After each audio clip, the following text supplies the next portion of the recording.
সুপ্রিয় দর্শক, আপনারা দেখছেন ভয়েস অফ ক্যালকাটার পরিবেশনা। দর্শক, দেশে ও দেশের বাইরে আপনারা যে যেখান থেকে দেখছেন সবাইকে শুভেচ্ছা ও অভিনন্দন। বাংলাদেশে রেলে কমেছে ভারতীয় পণ্য রপ্তানিতে যেমন ধাক্কা, পাশাপাশি যাত্রীবাহী সমস্ত ট্রেনও দীর্ঘদিন বন্ধ। এক কথায় রেলের আয় কমেছে উল্লেখযোগ্য হারে। এই পর্বের প্রতিবেদনে দেখবেন বিস্তারিত। বাংলাদেশের টানা 1 বছরেরও বেশি সময় ধরে সীমান্ত পারের যাত্রীবাহী রেল পরিষেবা কার্যত অচল। বন্ধ হয়ে আছে গুরুত্বপূর্ণ আন্তর্জাতিক ট্রেনগুলো। মৈত্রী এক্সপ্রেস, বন্ধন এক্সপ্রেস এবং আগরতলা ঢাকা এক্সপ্রেস। একসময় এই রেলপথেই হাজার হাজার যাত্রী বিমানবন্দরের পরিবর্তে স্বাচ্ছন্দ্যে কলকাতা ঢাকা বা আগরতলা ঢাকা যাতায়াত করতেন। কিন্তু বর্তমানে বাংলাদেশে অগ্নিগর্ভ রাজনৈতিক পরিস্থিতির কারণে যাত্রীবাহী ট্রেন সম্পূর্ণরূপে বন্ধ। এর পাশাপাশি ভিসা সংক্রান্ত জটিলতা পরিস্থিতিকে আরও কঠিন করেছে।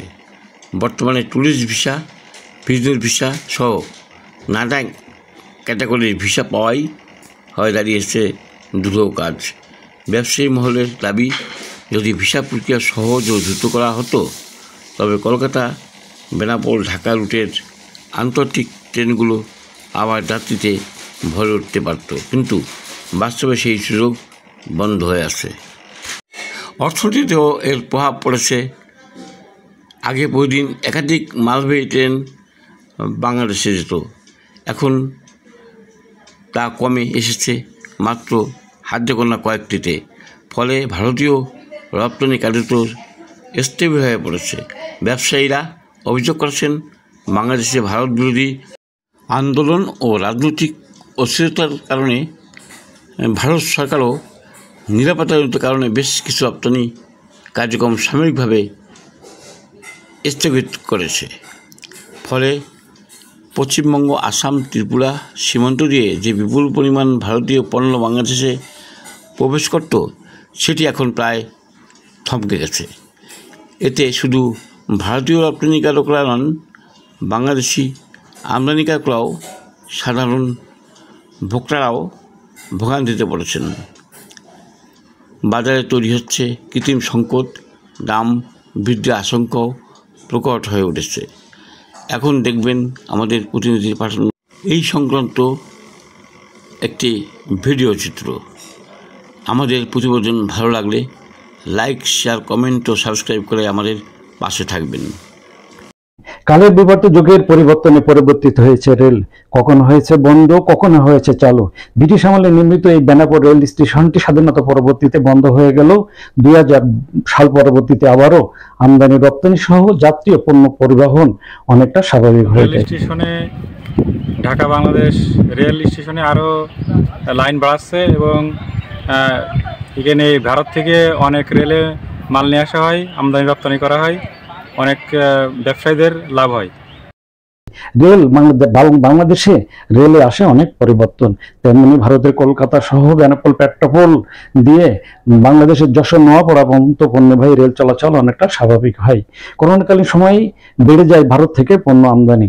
তবে বাংলাদেশের রাজনৈতিক প্রেক্ষাপটে কারণেই বিগত অর্থবছরে গত অর্থবছরে ভারত থেকে পণ্য আমদানি অনেকটা কমে গেছে। যে ভারত এবং বাংলাদেশের ভিতরে রাজনৈতিক টানাপোড়েনের কারণে ট্রেনে মাল আসা একটু কম থাকলেও আপাতত দৃষ্টিতে মনে হচ্ছে উভয় সরকার ব্যবসা বান্ধব পরিবেশের দিকে যাচ্ছে। যেমন ভিসা ব্যবস্থা সহজীকরণ হতে যাচ্ছে, সেক্ষেত্রে আশা করা যায় ট্রেনের মালামালও ভবিষ্যতে আমদানি বাড়বে। এখানে বিগত 2023-24 অর্থ বছরে 41,000 মেট্রিক টন পণ্য ভারত থেকে এসেছে। তদরূপ গত অর্থ বছরে এসেছে মাত্র 12,000 মেট্রিক টন। সেক্ষেত্রে বিগত অর্থ বছরে নয়, গত অর্থ বছরের 1 বছরের ব্যবধানে 29,000 মেট্রিক টন পণ্য কমে এসেছে এবং আমদানি রপ্তানি বৃদ্ধি পায়। তবে দেশের উন্নয়ন এবং শুল্ক আরোহণ ত্বরান্বিত হয়। আর এই বিগত দিনে আমদানি রপ্তানি পণ্য ট্রেনে কমে আসছে। এতে অর্থনৈতিক প্রভাব পড়ছে, এতে ব্যবসায়ীরা ক্ষতিগ্রস্ত হচ্ছে। তাই এটা আশা করব যাতে দ্রুত সময়ের মধ্যে এই আমদানি রপ্তানি বৃদ্ধি পায়। আমদানি রপ্তানির সাথে সংশ্লিষ্ট বন্দর ব্যবহারকারী সহ বিভিন্ন বেনাপোলে বিভিন্ন শ্রেণী পেশার মানুষ জানান যে ভিসা জটিলতা সহ বাণিজ্য অনীহা এবং এলসি কমের কারণেই এই আমদানি অনেকটা কমেছে। রাজনৈতিক বিবেচনা সহ বাংলাদেশের পরিবেশ পরিস্থিতি এবং বাংলাদেশ ভারতের মধ্যে আরো আন্তরিক হলে কমে আসবে বাণিজ্য ঘাটতি, আবারও বাড়বে বাণিজ্য, এমনটি জানিয়েছেন বন্দর ব্যবহারকারী সহ আমদানি রপ্তানির সাথে সংশ্লিষ্টরা। বেনাপোল স্থল বন্দরে আসলে ট্রেনের পণ্য আমদানি করা কিন্তু অনেক সহজলভ্য একটা, দুই দেশের ভিতরে কিন্তু সেই যোগাযোগ ব্যবস্থাটা চুক্তির মাধ্যমে করা হয়েছে। একসময় কিন্তু হিউজ পরিমাণ ট্রেন বাংলাদেশে আসতো এবং অতি অল্প সময়ে স্বল্প খরচে আমদানিকারকরা তাদের পণ্য নির্দিষ্ট গন্তব্যে নিয়ে যেত। এখানে সবচেয়ে বড় বাধা হচ্ছে ট্রেনের কোনো ইয়ার্ড নাই, টার্মিনাল নাই, যে কন্টেনারগুলো নামাবে সেখানে শুল্ক দেওয়ার জন্য প্রসেস করবে। যাই এটা আগামী দিনে পরিকল্পনা আছে হয়তো ট্রেন কর্তৃপক্ষের।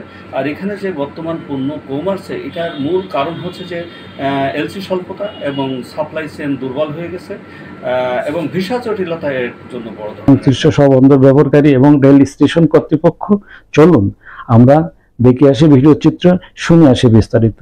ভালো লাগলে জানাবেন লাইক ও কমেন্টস করে এবং শেয়ার করে লোকে দেখার সুযোগ করে দেবেন। কিন্তু গত অর্থ বছরে ভিসা জটিলতা এলসির সমস্যার কারণে আমদানি কিছুটা কম হয়েছে। গত অর্থ বছরের থেকে এই অর্থ বছরে প্রায় 29,000 মেট্রিক টন পণ্য কম আমদানি হয়েছে। এই যাতে আগামীতে ট্রেন যোগে ভারত থেকে আরও বেশি পরিমাণ পণ্য আমদানি হয়, সেই জন্য বাংলাদেশ রেলওয়ে বিভিন্ন উন্নয়ন কর্মকাণ্ড অব্যাহত রেখেছে। সেই জন্য রেলওয়ে আলাদা ইয়ার্ড ভয়েস অফ ক্যালকাটা।